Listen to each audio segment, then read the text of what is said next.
Olá, meus amigos telespectadores do programa Segurança na TV, aqui pela TV das Artes, hoje novamente aqui no estúdio e hoje chamando um parceiro, amigo e uma pessoa feríssima no que diz respeito a animais, né? Wagner Ávila, um grande amigo. Wagner, primeiro eu queria que você desse um boa noite, bom dia para todos os nossos telespectadores e falasse um pouquinho de você. Boa noite. Como é que é? Boa noite aqui, bom dia lá no Japão, na Austrália. Primeiro, doutor Junqueira, muito obrigado pelo convite. É sempre um prazer conversar com pessoa tão agradável, tão inteligente. É ótimo a gente poder trocar ideias, né? A gente poder aprender e a gente poder também passar um pouco da nossa experiência, né? Hoje, eu tô diretor da Federação Brasileira de Adestradores de Animais, na diretoria de silvestres e exóticos. Também sou fundador do Sindicato Nacional de Criadores de Animais e presidente do Instituto Animal Legal, que é uma entidade voltada para o meio ambiente e o bem-estar animal.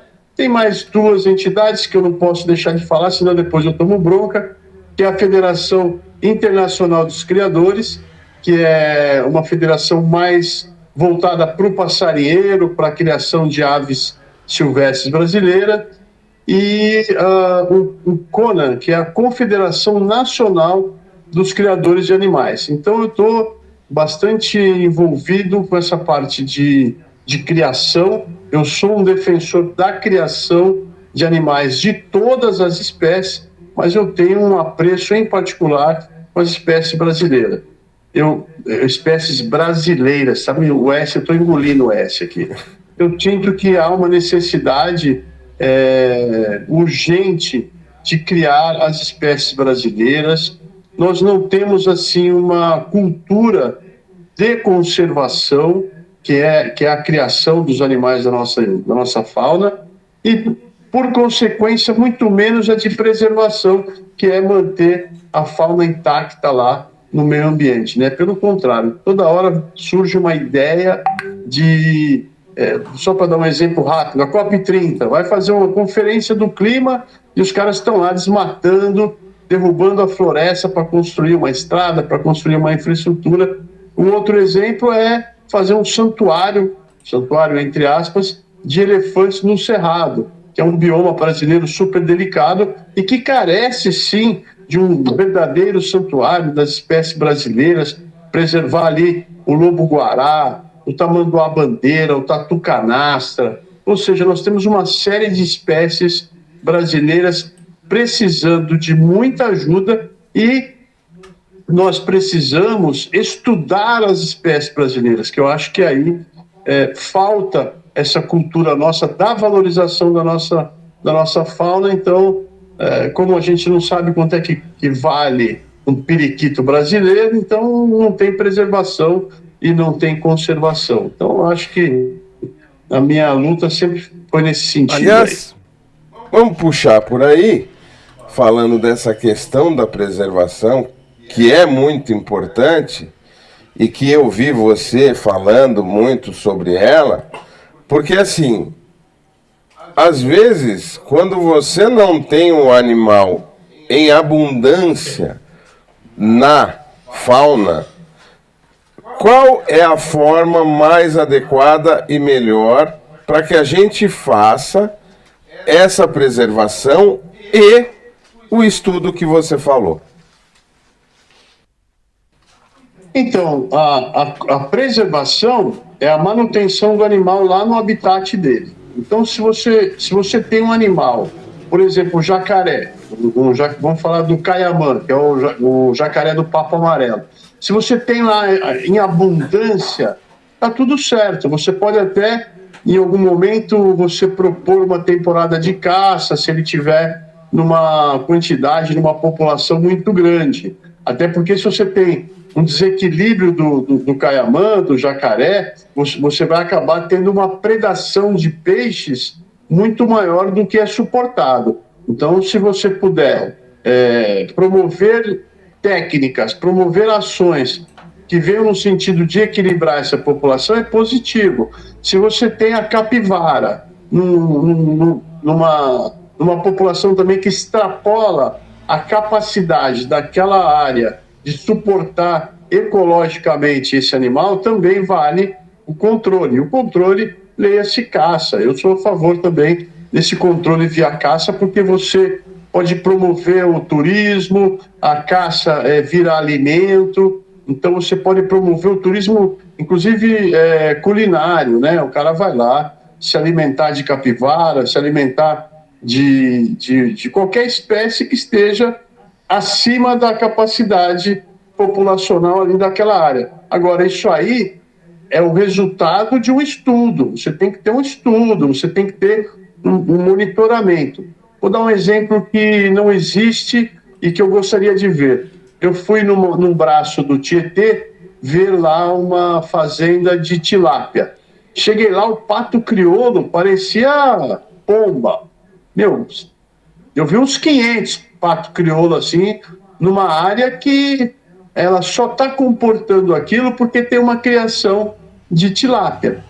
Então, ali fica claro que se você fizer uma contagem, está extrapolando. E quando extrapola as populações, a gente começa a ter os agentes patológicos atuando de uma forma mais incisiva, mais forte. Então, ou seja, começam a aparecer as doenças. E a partir dali, essas doenças vão para outros lugares. Então, você tem, obrigatoriamente, por uma questão ecológica, fazer esse controle. Então, eu sugeri lá na prefeitura lá de Arialva que fizessem ali um mês da caça do pato crioulo, uma temporada, um festival de culinária do pato crioulo, sabe, coisa que venha nesse sentido e que traga benefícios e educação ambiental ali para aquela região, né? Mas, como eu te disse, tudo isso carece de estudos. Você tem que ter lá uma equipe de biólogos, de engenheiros florestais, zootecnistas, veterinários, trabalhando em conjunto para ver a viabilidade desse controle. O controle também pode ser inverso, Junqueira. Você pode dizer, olha, nós estamos com um problema ali de população, tem poucos patos, tem poucas capivaras, tem pouco caiamã, então vamos proteger esses animais e vamos promover a criação ex situ, vamos promover a criação sob os cuidados humanos e depois nós vamos lá reintroduzir aquela espécie lá. Então você vai soltar mais capivara num lugar, você vai soltar o pato no outro. Então, estamos vendo aí o caso da ararinha azul, né, da Spix, que está sendo solta lá na Bahia, apesar dos problemas que nós estamos tendo lá. Mas aí é um outro caso que merece a gente... Então, mas fala para os telespectadores o que é ex situ. Então, ex situ é a criação em cativeiro. É que a expressão em cativeiro virou proibitivo por conta do politicamente correto, né?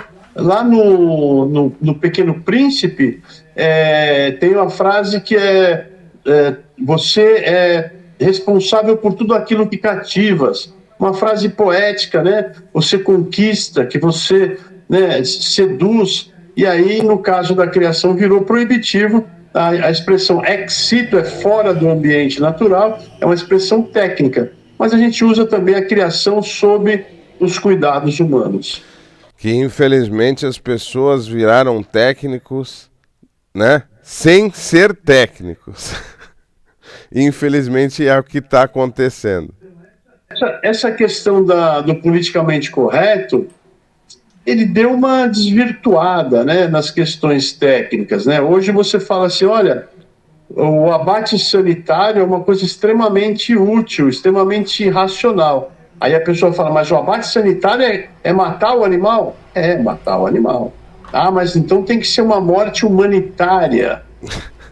Como ser uma morte humanitária? A onça, quando ela caça uma capivara, ela promove uma morte humanitária? Os animais, quando um preda o outro, a jaguatirica vai lá e caça uma arara, ela promove uma morte humanitária daquela arara? quando ele ataca uma cutia, promove a morte. Não, isso não existe. Isso é uma falácia. Isso aí vem da questão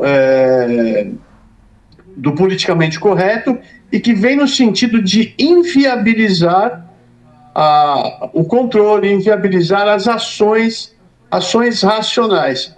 Quando você inviabiliza ações racionais, você puxa as ações para um lado irracional, romântico, e que não funcionam, né? Porque o romantizar ações concretas não dá coisa boa, né? Agora, vamos lá.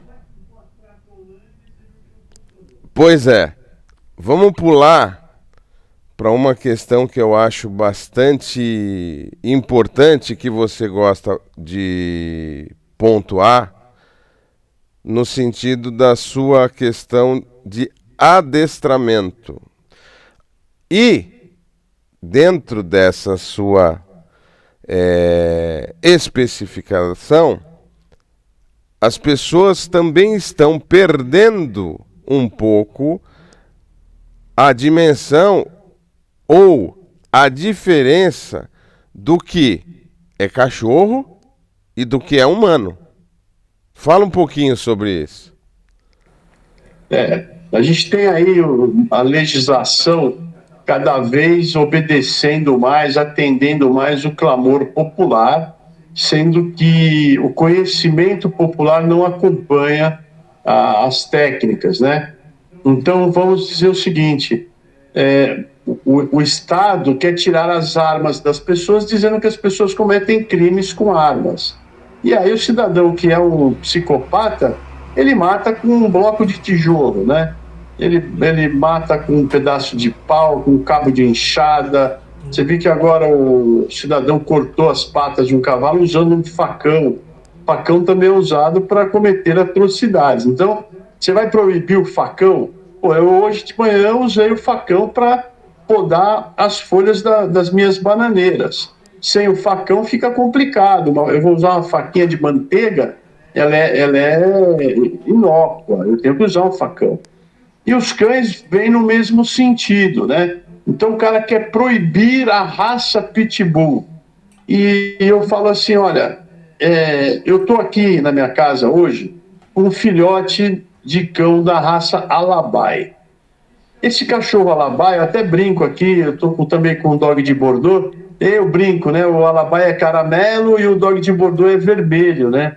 Eu brinco, pô, eu tenho 2 vira-lata aqui, o caramelo e o vermelho, né? E o Bordeaux, um Bordeaux e um caramelo. E esse caramelo, ele vai chegar a 60 quilos, 70 quilos, e é um cão extremamente agressivo. Ele é utilizado lá na Ásia Central para proteger os rebanhos. Então, ele luta com lobos, ele luta com urso, então ele mastiga um pitbull. Ele mastiga um pitbull, mastiga uma criança, mastiga um cara que pular um muro aqui de casa. Então, não é a raça. É óbvio que as raças, elas têm uma importância, tem o fator genético. Você tem um temperamento que é genético, e quando você treina esse animal, quando você adapta esse animal, quando você adestra esse animal, você vai adaptá-lo, torná-lo destro naquele ambiente, com a determinada função. Se você pega um pitbull, que é um animal com muita energia, muita força, que tem uma mordida potente, e você não direciona essa energia, você corre o risco de que ele seja dono das suas próprias ações, e aí você, que antigamente era proprietário e agora virou tutor, né? Você perde o controle desse animal e aí acontecem os acidentes. Então, eu estou com um Alabai aqui, são 2 filhotes, um está em Itu já introduzindo na ovelha, sendo introduzido no rebanho de ovelhas, e esse que está aqui comigo vai para a casa de um cliente meu, vai ser o seu cão de guarda. Então, esses clientes, eles estão preocupados com o que esse animal será quando adulto. Então, eu já estou treinando esses animaizinhos enquanto filhotes. E é assim que tem que ser. Você tem que escolher uma raça que tem um temperamento, que tem uma característica física que te agrade, porque é um relacionamento, ele tem que agradar em várias óticas, né? Mas você tem sim que treinar esse animal, adestrar esse animal, para que futuramente ele não seja um problema, ele tem que ser parte da solução. Eu vejo os leigos fazendo lei e falam o seguinte: não, o cachorro, o importante é ele estar de focinheira e de guia, mas aí eles proíbem o enforcador e falam que o cachorro tem que usar um peitoral. Ora, você imagina um cachorro mal educado, usando uma focinheira, usando um peitoral, vai na rua e pula em cima de uma pessoa. Cara, se pular num idoso, ele pode quebrar uma bacia, pode bater a cabeça no chão, ter concussões e morrer, falecer. Não é só a mordida. O corpo do animal também é uma arma. Então, você tem que ter um animal educado, disciplinado, obedecendo a um dono. Cachorro que não tem dono tem tutor. E cachorro que tem tutor não tem dono, filho. E aí o problema é esse, né? Esse cuidador aí que cuida do animal como se ele fosse um anjo de 4 patas, e não é. É um animal carnívoro, é um predador carnívoro extremamente potente. E mesmo os pequenininhos, viu, Junqueira? Junta 2, 3 pequenininhos, eles fazem um estrago. E é muito importante, você fala muito nisso, que antes da pessoa ter o animal, ela precisa entender para quê, e você já falou em vídeos que não adianta você ter aquele pastor de Limois, né? Aquele Malinois. E querer que ele fique no apartamento. Né? As pessoas, eu acho bonito. Tá, você acha bonito? Legal. Só que assim, você mora onde? Você vive onde? Então, você quer um pastor Malinois, você tem que ter um sítio. Você tem que ter uma chácara. E você tem que dar trabalho para ele. A gente tem que entender, né, na hora de escolher a raça, tem que entender qual que é a função daquela raça, como é que aquela raça nasceu e o que você vai fazer para substituir aquela condição original. Eu citei no vídeo o caso do Dr. Cláudio Luiz Caivano, seu colega. Sim. Ele me procurou para comprar um Malinois, eu falei: Dr. Caivano, você vai ter eu conheço o apartamento dele, nós somos amigos, e eu falei: olha, seu apartamento é muito bonito, mas o Malinois lá vai deixar o apartamento feio, que ele vai causar estrago. E eu recomendei que ele comprasse, então, um pastor alemão. Aí, também o apartamento é pequeno, porém, nós entramos num acordo onde ele sai todas as manhãs com a cachorrinha dele, com a Aika, e todas as tardes. Então ele sai 2 vezes por dia para fazer exercícios com esse cachorro. Ele fala comigo diariamente sobre o adestramento dela. Veio aqui em casa recentemente, ficou 4 dias aqui fazendo um treinamento intensivo, e ele está super feliz com a cachorra, porque ela se adaptou ao estilo de vida dele. De manhã sai para andar, faz uma caminhada, depois passa o dia ali, ele fazendo as coisas de escritório, e ela deitada ali perto, tá mastigando um osso, tá brincando com a poodlezinha deles lá. Então, no final da tarde, falou que ela senta, ele de vez em quando me manda umas fotos, ela tá sentada do lado da porta, tipo, tá na hora da caminhada, né? E aí ele tem que pegar e tem que sair com essa cachorra. É assim que tem que ser. Maravilha. E aí, vamos lá para as corujas, que é uma das grandes paixões suas. Você parece que tá com 4 aí, né? Eu tenho 5 espécies. 5, né? 5, né? Tenho 5 espécies diferentes. Eu não sou criador, eu sou proprietário de 5 espécies diferentes. Eu tenho a maior espécie das Américas, que é o bumbo virginiano, que é o Dodô. A gente chama aqui no Brasil de jacurutu. Ela faz aquele som típico de coruja. Vou fazer uma imitação aqui, ó. Esse som típico, a gente assiste um filme, ouve esse barulhinho, é essa coruja, uma coruja orelhuda, né? Conhecida no mundo inteiro.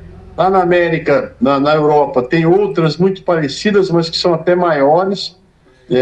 Tem a Bumbo Bumbo, aqui na América, Bumbo virginianus, ela foi identificada pela primeira vez lá no estado da Virgínia, nos Estados Unidos.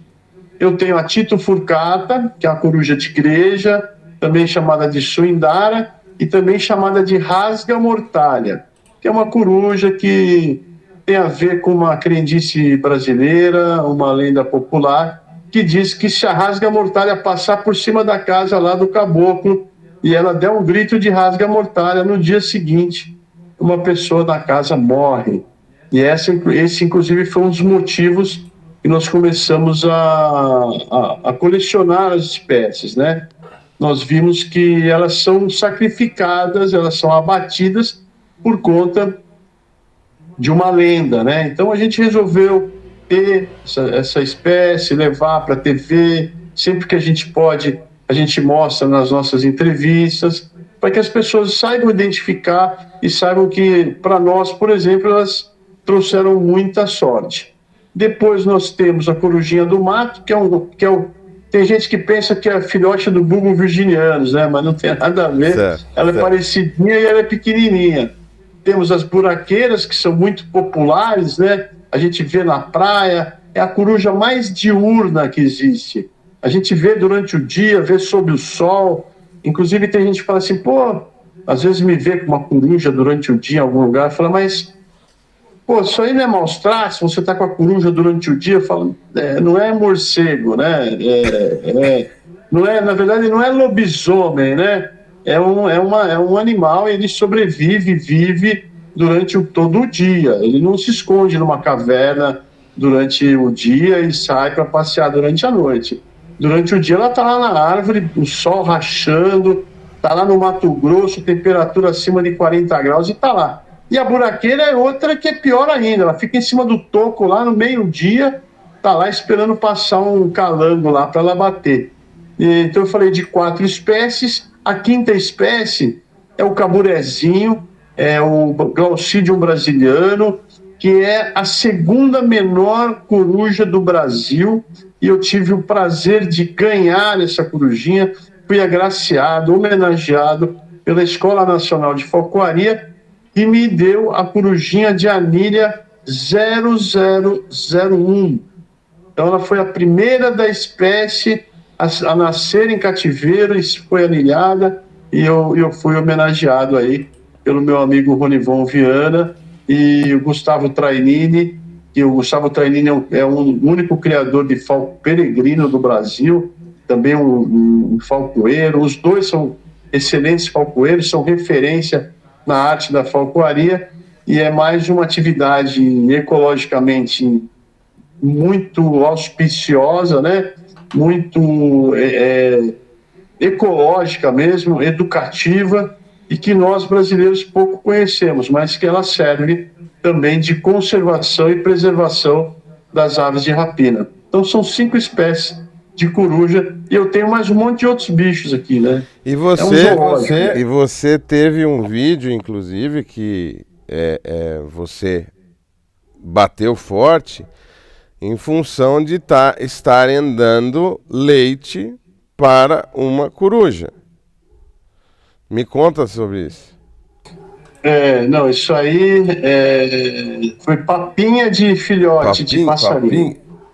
Papinha de filhote. Ô, Junqueira, isso aí é toda hora, viu? Toda hora aparece alguém falando, eu peguei essa corujinha, ela estava no chão, e eu estava andando lá perto de casa e vi ela no chão, não vi a mãe, não vi o pai, e aí eu levei para minha casa e estou tratando com suco de pera, com papinha de passarinho. Eu falo, olha, primeiro erro foi você ter recolhido esse animal, porque você não ver o pai e a mãe é natural, porque eles estão escondidos. Esse filhote está começando a voar, está começando a experimentar o aprendizado da vida natural, e você interrompeu esse aprendizado. Então, se você puder levar ele de volta lá onde você achou, coloca numa cestinha, pendura a cestinha numa árvore, o pai e a mãe vão ouvir a vocalização e vão vir buscar esse filhote. E a alimentação delas são animais, né? Animais inteiros. São roedores, são insetos, são répteis, enfim. Eles comem outros animais, são predadores, né? Não comem alpiste, não. Esse tipo de coisa que... Ô, Junqueira, eu estava numa exposição e veio um moleque, falou para mim que era estudante de biologia e perguntou se eu tinha trazido ali a comida dela. Eu falei, não, ela comeu em casa, né? Ele falou, mas você não carrega aí uma comida para ela, para dar de vez em quando? Eu falei, mas vou carregar o quê? Ah, não sei, alpiste, semente. Acabou comigo, velho. Estudante de biologia, eu falei assim, é sério mesmo que você é estudante de biologia? Não é possível. Mas tá assim o ensino, né? O problema, Ávila, é que hoje, e é uma coisa recorrente, a pessoa vê um cachorro e eventualmente não tem água do lado, ela vira e fala, ele tá com sede. Ou não tá com comida, ela vira e fala, ele tá com fome. Ou, no caso lá da corujinha, sou estudante e tal, você levar alpiste.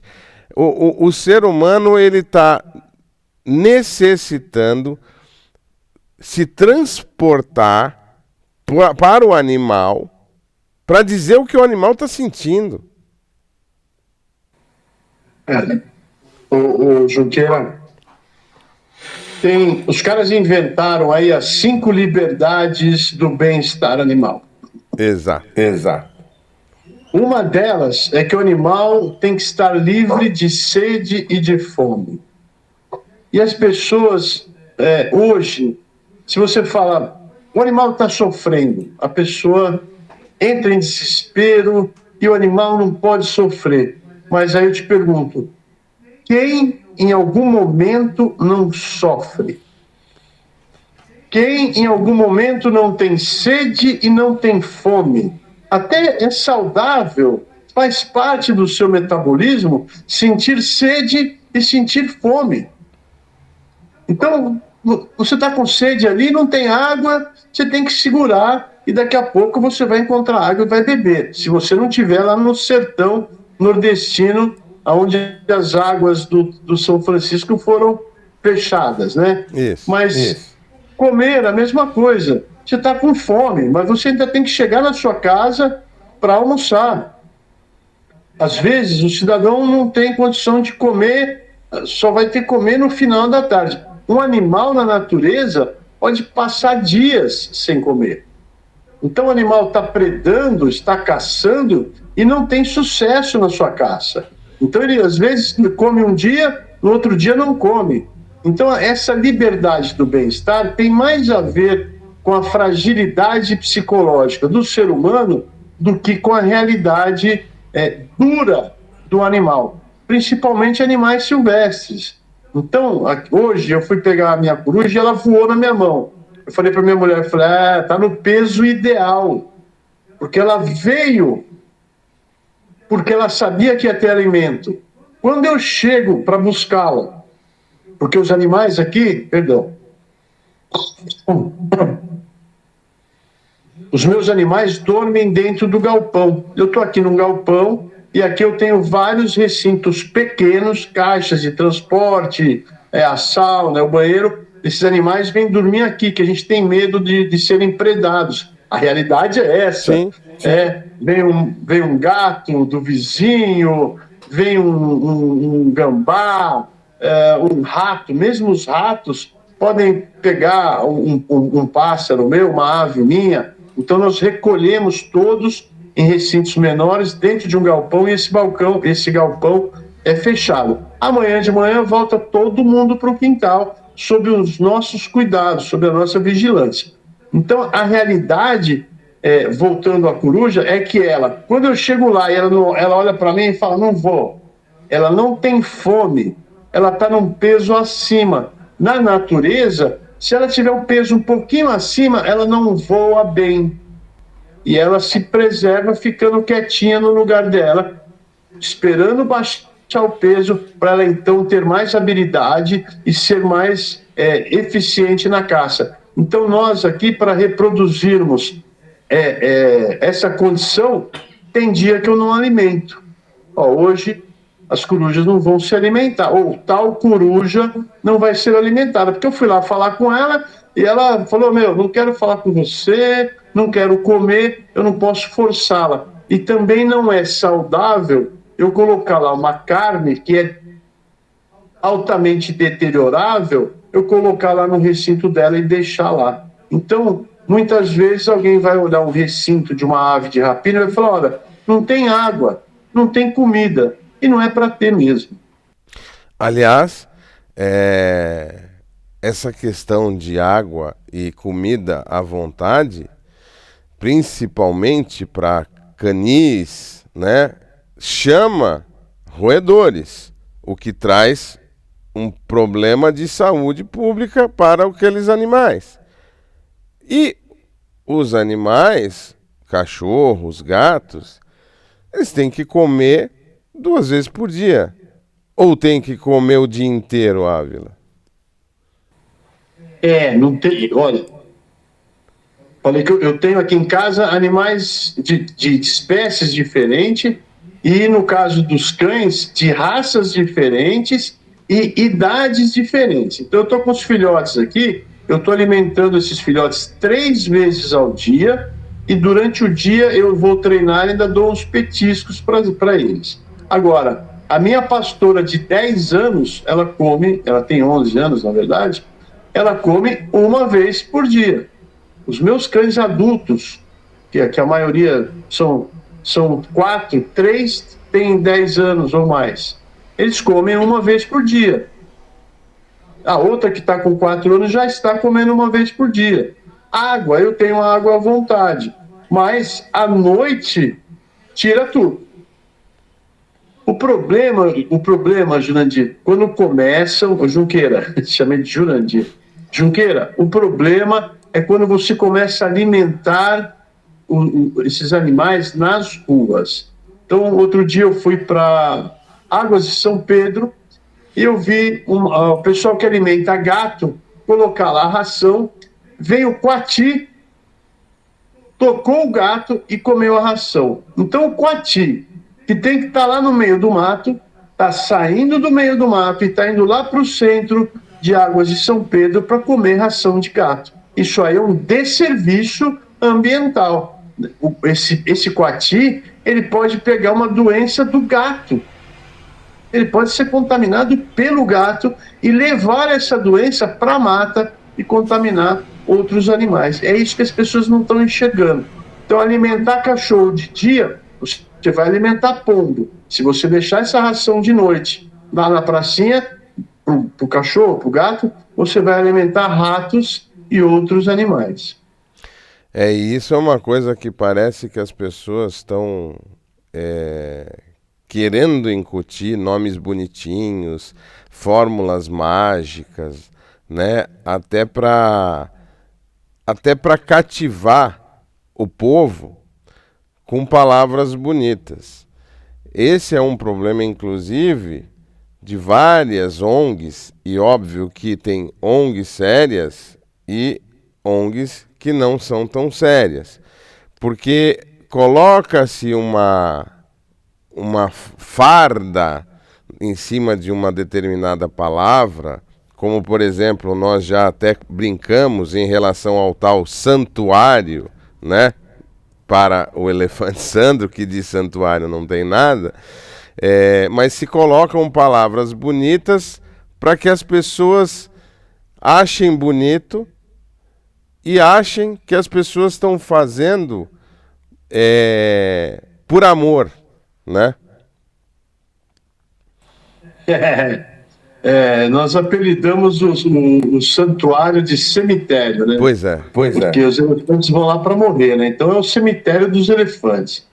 Olha, aí nesse caso, eu acho que são três quesitos que nós podemos martelar, né? Primeiro, que o animal não vai ser libertado. Essa história de Sandro livre é uma falácia, é uma mentira.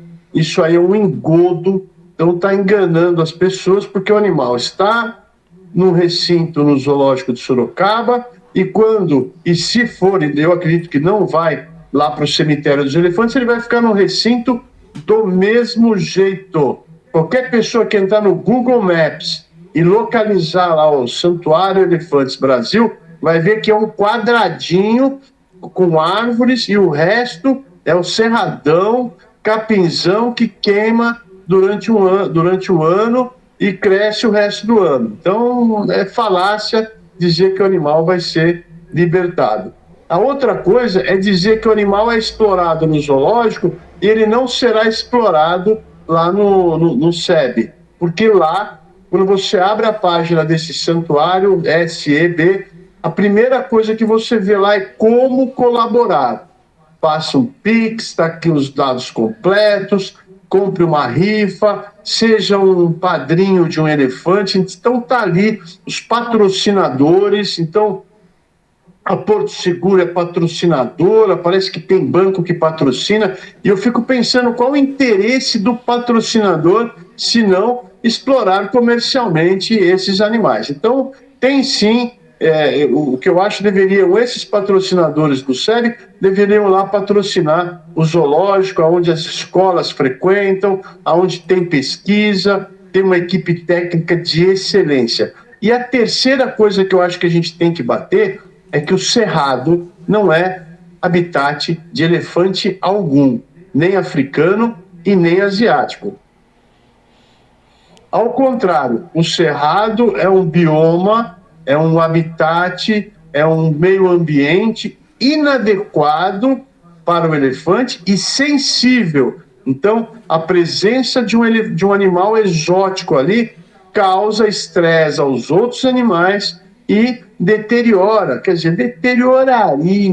a vegetação se o elefante fosse liberado. Mas ele não é liberado, então o elefante fica ali e a área acaba sendo preservada porque o elefante não passeia. Em 2022, eu fui para uma audiência pública em Sorocaba e eu falei duas coisas. Primeiro, não queremos que o elefante Sandro seja mais um black. Eu me referi a um chimpanzé que eles conseguiram levar para um tal santuário que fica lá mesmo em Sorocaba, que eu chamo inclusive de Carandiru do chimpanzé, que é uma estrutura fria, de concreto, e o animal morreu 10 meses depois, parece que teve uma diabetes, e tem vídeos mostrando ele consumindo produtos industrializados totalmente inadequados. E a outra coisa que eu disse é o seguinte: Cerrado não é lugar de elefante. Não existe elefante no Cerrado, assim como não existem girafas lá na Amazônia. E aí a galera entendeu bem o recado e ele continua até hoje lá em Sorocaba. Não, e se Deus quiser vai continuar, e a briga eu já estou encaminhando para o Ministério Público lá da Chapada dos Guimarães, até porque não pode visitar, não é, Ávila? Não pode entrar lá, né, Ávila? O santuário é um lugar que assim, deixa lá, fica lá e acredita. Confia. Junqueira, esses lugares onde eles dizem que não se pode visitar, é que eu não posso visitar, você não pode visitar, o cidadão comum não pode visitar. Mas o patrocinador gringo, esse pode visitar, você pode ter certeza. Com certeza absoluta. Mas vamos fazer um salto para as ONGs. Falar um pouquinho das ONGs, afinal de contas, ultimamente estamos falando muito disso, porque tem algumas coisas acontecendo e me incomoda muito, porque às vezes eu vejo até o Judiciário, o Ministério Público rateando e escorregando no tomate no que tange as ONGs, hein, Ávila? As ONGs, elas, na verdade, elas vêm lá do Fernando Henrique, né? O governo Fernando Henrique estimulou que as ONGs deveriam ocupar o espaço e funções que o governo não tava conseguindo suprir, né? E aí, de lá para cá, a coisa virou meio que um meio de vida. As ONGs, que deveriam ser organizações não governamentais, estão recebendo dinheiro do governo. Pô, se você é não governamental e você recebe dinheiro do governo, alguma coisa aí não está funcionando bem, né? Existe uma falha aí, né? Você, afinal de contas, você é governamental, vive do Estado ou não, né? Mas, enfim, as ONGs hoje, você falou assim, nós sabemos que tem ONGs sérias. Quantas? Com certeza. 5, 6, 10 ONGs sérias, vou te falar. O que eu vejo são grandes empresas de fachada ficando assim milionárias. Então, uma ONG que outro dia estava chorando porque não tinha condições de sustentar 500 búfalas, há pouco mais de 2 meses comprou uma fazenda de 5 milhões. A moça que passou a vida chorando por causa dos cãezinhos, recentemente nós soubemos que ela ia ser candidata, e aí começaram a mexer na questão patrimonial. Ela tem 20 milhões de reais de patrimônio. Pô, são pessoas que não tinham nada, que estavam sofrendo e que ficaram milionárias. E aí você vê os criadores, sabe, patinando aí para sustentar os seus animais. E por outro lado, os caras vêm, expropriam, levam para outros lugares, esses animais continuam sofrendo, a gente leva para o Ministério Público, como você disse, os caras parece que não estão muito bom de visão, não enxergam absolutamente nada e dão causa ganha para esses personagens aí do nosso governo, da nossa sociedade. Então, eu acho que tem que haver uma virada política no país, de uma forma radical mesmo, tem que fazer. O biólogo Henrique outro dia falou sobre as ONGs, ele disse que tem que fazer um reset, tem que cortar essas ONGs e começar tudo de novo, até porque tem dinheiro de fora, ou tinha dinheiro de fora, a USAID estava mandando dinheiro para as ONGs, isso aí já está mais do que provado, e agora houve um corte das verbas que vinham dos Estados Unidos. Então, George Soros e pessoas como ele bancando aqui dentro do Brasil ONGs que remam contra o sucesso, a prosperidade do nosso país, do nosso povo. Então, a gente tem que olhar essas ONGs de uma forma muito crítica. Sempre que eu vejo alguém invadindo um canil e falando, olha esses animais como estão maltratados, eu falo, olha, você quer ver 800 animais maltratados? Eu te dou o endereço de uma ONG cuidada por um deputado. Aí as pessoas se calam, se fazem de surdas, mudas e cegas. Não querem saber de 800 vira-latas passando fome na ONG de um deputado estadual de São Paulo. Não querem saber, mas querem ir atrás de um criador que, por algum motivo ou outro, negligenciou os seus animais. Eu falo, pô, o cara tem 50 animais. Se ele ficar doente e deixar na mão dos funcionários, os funcionários não vão dar o mesmo trato.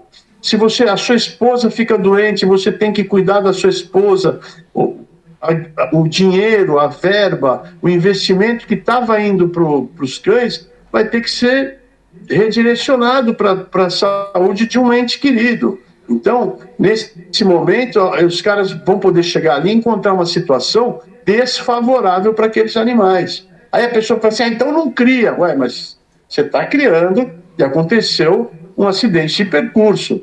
Um carro que você bateu e que tem um prejuízo, que às vezes depende desse carro, o cara mora numa zona rural, depende do carro para buscar ração, para buscar funcionário, para levar o cachorro à cidade, a um veterinário, ele tem ali um acidente de percurso e se chega ali uma onda oportunista, vai querer levar esses animais. O pior é que esses animais depois são vendidos em feiras, são vendidos pela internet como se fossem doados a troco de uma colaboração que muitas vezes é o valor de um filhote nas mãos de um criador. Então, isso aí tem que ser revisto em todos os níveis. Não é só, falamos aqui de cães, porque isso está escancarado que virou uma roubalheira, sabe? Tem uma ONG em Santos que construiu um hotel maravilhoso, um hospital veterinário maravilhoso. Um cidadão de São José dos Campos, acabei de publicar um vídeo esses dias, era um drogadito, virou protetor, aí virou vereador, e hoje não quer saber de ser candidato, porque ele ganha muito, segundo ele, segundo as palavras dele, ele ganha muito mais dinheiro sendo um empreendedor, ou seja, está faturando alto com a sua clínica veterinária construída com dinheiro do povo que mandou Pix na hora que ele disse que estava cuidando dos animaizinhos que estavam maltratados. Isso é uma grandíssima picaretagem.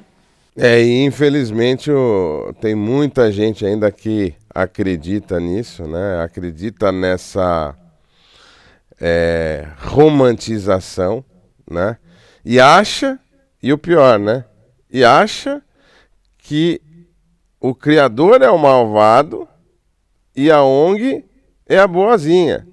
Sendo que quem dá alimento para os pais para nascer os filhotes, depois fica lá, às vezes, à noite, para que aquele filhote mame, para que aquele filhote cresça, dá comida para ele, para depois vender, é o criador.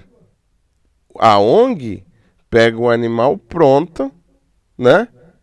Pronto.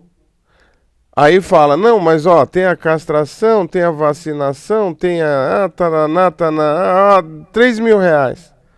Aí a pessoa pega o animal como doação, né? Paga R$3.000. Não, mas foi doação. É que isso aqui são custos, são gastos. E o ser humano acha que não tá... E aí você vê, em alguns locais, pessoas... eu não vou comprar, eu vou adotar. Sendo que vai ser a mesma coisa. E não tem uma linha genética. Então, quer dizer... Então, eles não sabem nada. Não sabem nada. Não sabe nada. Eles sabem ganhar dinheiro, meu amigo. Pois é. Meu amigo Ávila, queria agradecer imensamente. Queria que você falasse aí aos nossos telespectadores, aos seus perseguidores e seus seguidores, e até um outro dia para a gente poder conversar. Queria que você deixasse aí uma palavra a todos os telespectadores meus e os seus. Então, meus caros amigos, seguidores e perseguidores e os seguidores do Dr. Junqueira, eu agradeço aí o prestígio. Meu alerta é que nós precisamos valorizar a criação dos animais da nossa fauna. A gente tem que valorizar o animal da nossa fauna, porque a partir do momento que o nosso animal tiver o valor, quanto é que vale um papagaio na natureza? Nós temos lá o turismo de fotografia e aquele papagaio vai render por ano $100 mil. A onça pintada vai ser filmada, fotografada, vai render $500 mil. A partir do momento que a gente tiver essa valorização, nós teremos a preservação do nosso meio ambiente e da nossa fauna. E os cães de raça não são a fonte dos cães de rua. Isso é uma bobagem, isso é uma falácia. E para você parar de acreditar nas falácias, preste atenção, ouça mais os adestradores e os criadores, pessoas técnicas da área, para que você possa realmente promover o bem-estar animal. Doutor Junqueira, muito obrigado pela oportunidade. Precisou de mim, é só chamar, e eu sei que a recíproca é verdadeira. Então, que Deus nos abençoe e nos ilumine. E até a próxima. Um forte abraço a todos os meus seguidores e até o próximo programa. Forte abraço.